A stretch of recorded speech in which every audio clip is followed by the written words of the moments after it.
Hi, thanks for joining me. My name is Becca Schrog. Today I'll be talking about Trees for Goshen and their Public Education for Urban Forest Growth program. Trees for Goshen was born with citizens who cared about urban forests and continuing to grow Goshen's urban forest. They wanted to see acreage and ecosystem services grow. Trees for Goshen partners with organizations, landowners, and residents to help plant more trees. One example of the history that Trees for Goshen has done partnering with landowners is the Nofziger Woods.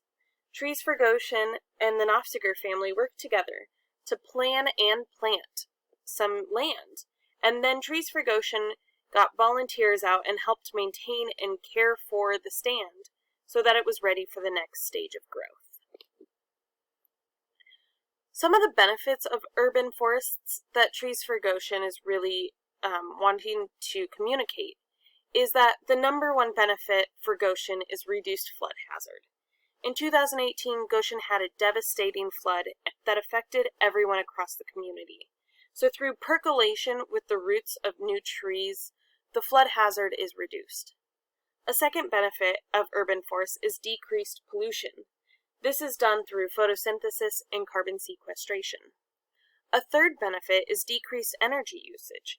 As businesses and buildings are shaded by trees, their energy usage is less. The fourth benefit of urban forests is increased aesthetics. Every single season, trees are beautiful, and they're more enjoyable to look at than a concrete pad. The fifth benefit of urban forests is increased placemaking. If you love where you live, you'll take care of the people in the community. And when you have beautiful trees year-round, you're going to love where you live. So in 2019, Trees for Goshen partnered with the city of Goshen to reach 45 by 45, which is 45% canopy coverage by 2045. When this was signed, Goshen was at 22% canopy coverage. So then, Trees for Goshen wants to increase urban forest canopy by 23% by 2045. This will be done 5% annually with tree plantings, maintenance, and care. However, through personal communication with Magdalena Lehman, it was found that the Environmental Center is at capacity. This is a problem because most residents send their leaf litter to the Environmental Center in the fall. If the Environmental Center is at capacity, they cannot take more leaf litter as the canopy grows. The Environmental Center is also unable to expand as they are surrounded by floodplains and residential land.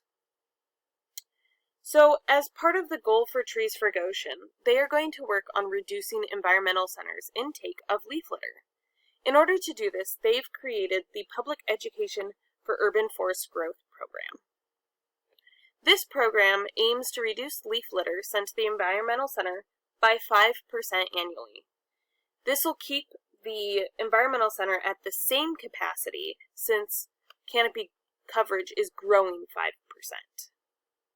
This program also includes 4 educational workshops, 2 on composting and 2 on placemaking and education. And the program will be continued through 2045 or until the city reaches their goal of 45% canopy coverage. So as I mentioned, the goal of the educational composting workshop is to keep leaves from leaving the residents' property and keeping them out of the Environmental Center. This will be done by educating the public on leaving the leaves. This includes not raking and not collecting the leaves. Part of why we would do this is because there are lots of habitats for insects and amphibians in the leaves, and by raking them up, you're disturbing those habitats. Having leaves on the grass also protect root systems of the trees, and they preserve soil moisture.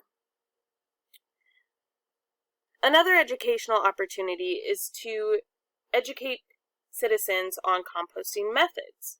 This includes whether they want to use a stationary bin, a rolling bin, maybe a do-it-yourself bin. They want to build their own backyard composting bin.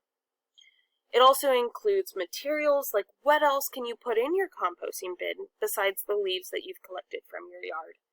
And methods like vermicomposting. How do worms change the leaf litter and what goes quicker? The fourth aspect of the workshop will be knowledgeable speakers who can talk about the best methods and include everyone and be really hands-on with everyone who shows up. The urban forest hiking workshop. So first, it's to hike through local urban forests. We want citizens to get to know the area and see how beautiful the urban forest is and how tangible it is to create these spaces in Goshen. The second aspect is a scavenger hunt. This is really to get the kids and the families involved. People will go out and look for native species or animals, maybe birds, take pictures and come back, and there will be a prize for the winner of the scavenger hunt.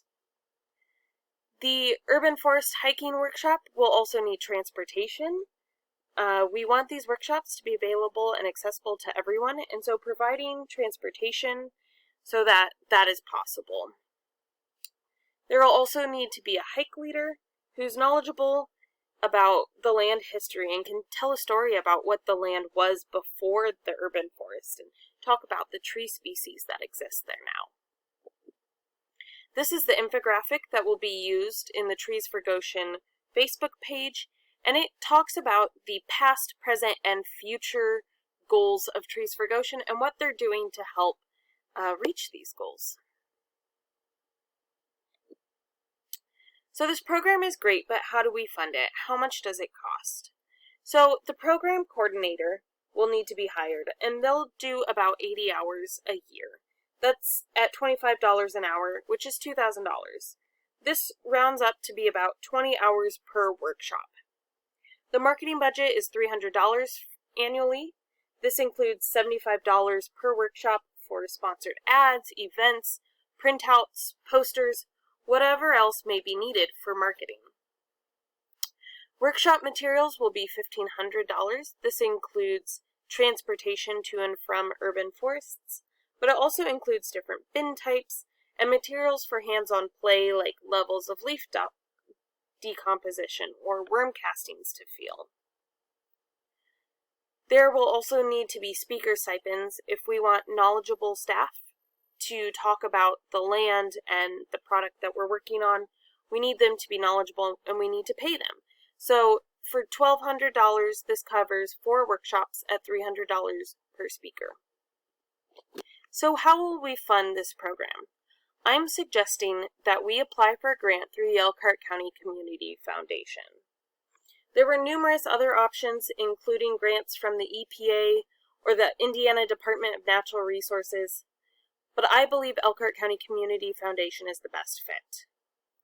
I suggest we apply for their placemaking grant, as it aims to create open communities that inspire, attract, engage, and connect people.